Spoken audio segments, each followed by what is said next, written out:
Para sa bawat Pilipino, alam ko na buo ang galit ninyo sa akin ngayon. Nauunawaan ko rin kung bakit, lalo na at malaki ang halagang nakataya. Pero bago kayo humusga, hayaan ninyong ipaliwanag ko ang buong katotohanan.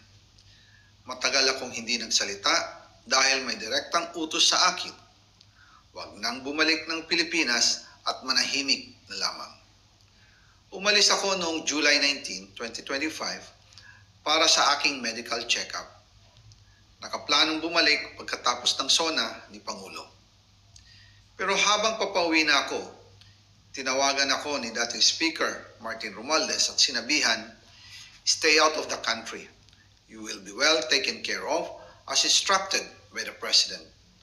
Noon naniniwala pa ako sa kanila, kaya't hindi ako bumalik.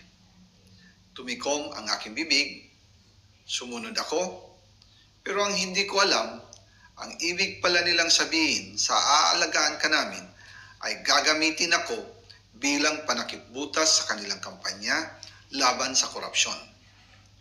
Ginawa nila akong poster boy ng kanilang sariling kasinungalingan. Ngayon, hindi na ako mananahimik, ilalabas ko ang lahat ng katotohanan. May resibo, may ebidensya, at may pangalan.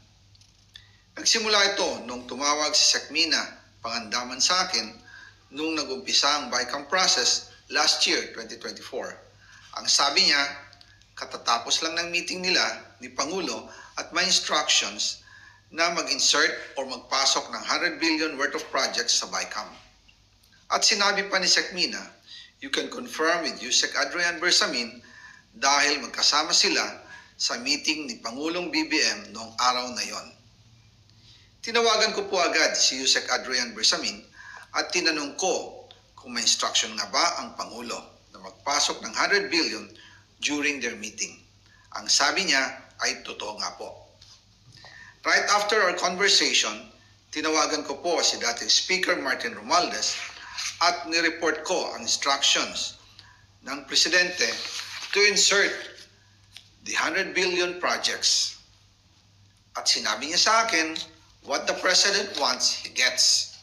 After ng ilang araw, nag-set po ng meeting si Sekmina Pangandaman at Yusek Adrian Bersamin sa amin ni dating Speaker Martin Romualdez sa Aguado Building in front of Gate 4 ng Malacanang at nandun din po si Yusek Jojo Cadiz. During the meeting, binigay po ni Yusek Adrian Bersamin ang listahan na worth 100 billion. Tinanong ko po si Yusek Adrian kung saan galing ang listahan. Ang